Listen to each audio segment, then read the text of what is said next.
it's like a whole lot of people was kind of like in a hotel, maybe like 2-3 stories, and the floor of the hotel kept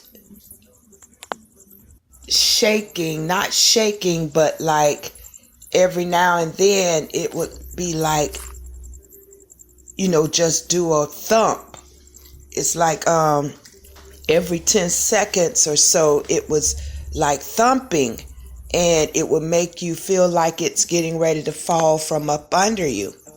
So once people started realizing that the foundations were thumping, panic was arising. And, I guess people was assuming a volcano or earthquake, that's what it is, earthquake was about to happen. So my instincts was to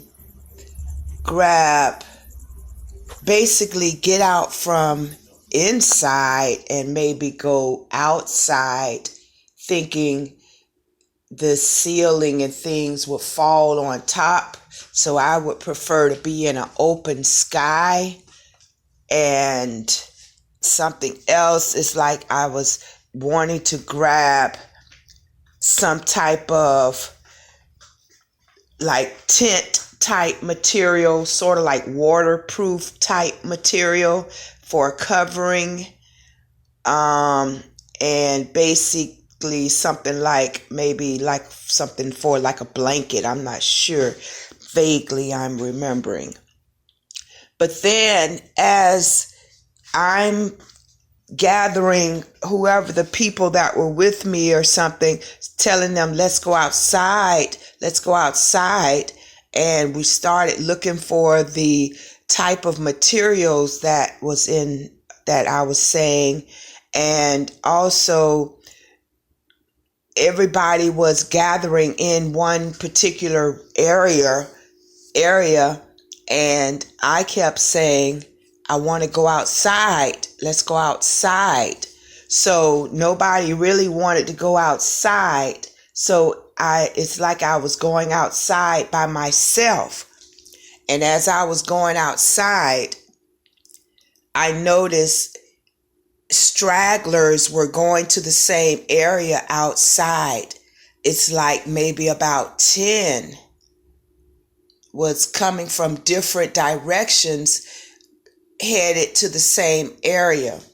So we're all sitting down, and this one young man went to like, it was a nice setting. It looked pretty, it was pretty.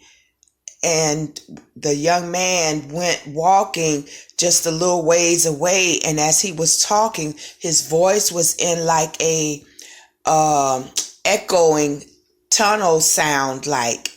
So my spirit went to telling me something about, to be discovered, you have to put yourself out there. It's like you have to come out of the comfort zone.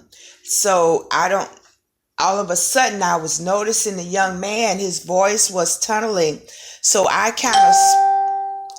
kind of spoke as well. And noticing where I was sitting at, my voice was very much in a tunnel echoey sound. So it's all of a sudden I started singing, and I forgot what song was it that I was singing. And I really wish I knew. It was basically a female song, and I'm going to pause this till I think of it. About 7 minutes later, it came back to my mind. It was the song Michael Jackson, Who's Loving You.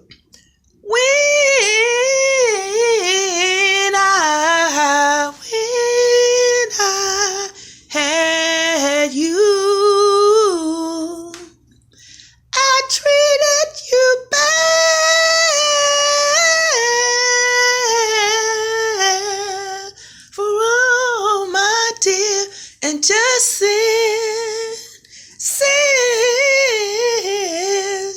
been away? Don't you know I sit around with my head hanging down, and I wonder who's loving you. And it's like in the dream, I was like blowing my heart and my soul into it through the echoes. And it's like the people were really singing along with me, and it's like God gave me that challenge right there. If you want to be, you got to put yourself out there to be, you can't be ashamed to show your talents and your skills. And that moment may come in an inopportune time. We have to be ready in season and out of season. So it's like I really poured it out. It came out just so naturally. And after the fact, I was just going to trust God, no matter, I don't know what happened after that, but I know I followed my spirit and was ready in season or out of season to do something that I know my heart may be leading, my intuition may be leading me to do. So I guess that's what the message is. When the opportunity comes to present yourself, don't be ashamed. Come out of the comfort zone and put yourself out there, pass the test. Let's pass the test. And no matter what form of fashion, we may not know it's a test.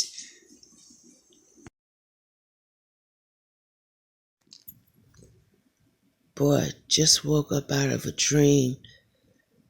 I'm thinking me and whoever in the car, the person driving on the interstate, I'm thinking they about to drive off the cliff over the interstate. And it was like, baby, I'm just changing lanes. And it jerked me up out my dream. I'm thinking they done fell asleep behind the wheel or something, like we going over the interstate. Baby, I'm just changing lanes. And then fell asleep right quick behind that. Woke up, something said, bought money. And then it got interpreted real quick, about money. It said it with a country accent, bought money. So what that's telling me is, to interpret that, it was like, once I woke up, I heard these relationships got issue problems. And one of them got issues. And one of the problems is about money, and the other one is trust issues.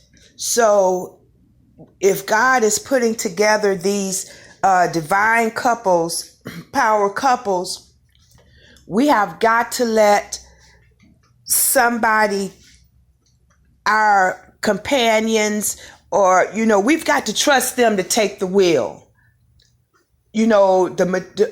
Each power couple, each divine couple, we have been on our own, and we've found out that we could trust ourselves. We know what we could do. We know that our capabilities is able to handle situations, but we have got to learn to allow someone else to take the wheel, or to allow someone to co-labor with us other than God to take part of making decisions right along with us. We can't be too dominant in that masculine energy to where we can't also be a feminine energy to allow another masculine energy to take the wheel. We've got, whether you male or female, we have to be able to be in those energies and within ourselves and within the relationship. At one time, each of you may take different roles as the masculine or the feminine. And at any given time, you both have to be able to switch roles. We have to give up the power of thinking we have to stay behind the wheel. No, God is joining people, groups, things together to where we have to be able to work together. Allow someone else to take the wheel. Regarding trust issues, we don't have to be the ones deciding, doing, making every decision about it all or doing it all. Let us step back and see the liberty and the grace of someone else running the show, taking control, and we're helping them, assisting them. A lot of us have been in the masculine energy so much that we're used to supervising and doing it all ourselves. But no, learn how to balance that out and allow someone else to be the masculine energy and you be the feminine. And then there will be times where you will be the masculine and they will be the feminine. And if neither one knows how to switch roles so the thing can flow in harmony, then that's not your divine partner. The message to our divine couples, divine power couples is we've got to stop procrastinating, get along with the program, reach out, seize the moments, come out of our comfort zones, humble our pride, stop being lonely. We've grown during the times we've been apart. We've realized what we did, how we did it, why we did it, and we've matured. We've grown through it. So instead of being lonely, instead of being miserable, connected to something that we know we don't belong to, let's reach out and get to where our heart is telling us that we don't be in a position of if'a, woulda, coulda, regretting the opportunity that God has put in our presence and we didn't reach out and go and do what we know is in our heart so we could be satisfied, happy, and free within our spirits.